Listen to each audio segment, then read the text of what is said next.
Hello বন্ধুরা, তোমরা সবাই কেমন আছো? আশা করি ভালোই আছো। আমিও ভালো আছি। তোমরা হয়তো আমাকে কেউই চেনো না, না চেনারই কথা, কারণ ইউটিউবে আমি নতুন। আমার নাম হলো রুবি, আমি যশোরে থাকি। আমি একজন হাউস ওয়াইফ। ইউটিউবে আমার এটা ফার্স্ট ব্লগ ভিডিও। আমি আশা করব তোমরা আমাকে অনেক অনেক ভালোবাসা দিবে।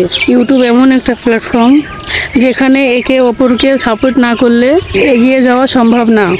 আশা করি তোমরা আমাকে সাপোর্ট করবে, আমার এই ছোট্ট চ্যানেলটাকে সাবস্ক্রাইব করবে এবং আমাকে অনেক অনেক ভালোবাসা দিবে। ক্যামেরার সামনে এভাবে কখনো কথা বলি নাই, তাই সব গুলিয়ে ফেলতেছি। ভুল ত্রুটি হলে ক্ষমা করে দিবেন। আজ এই পর্যন্তই, দেখা হবে পরবর্তী ভিডিওতে। সকলের জন্য শুভকামনা রইল। Bye bye.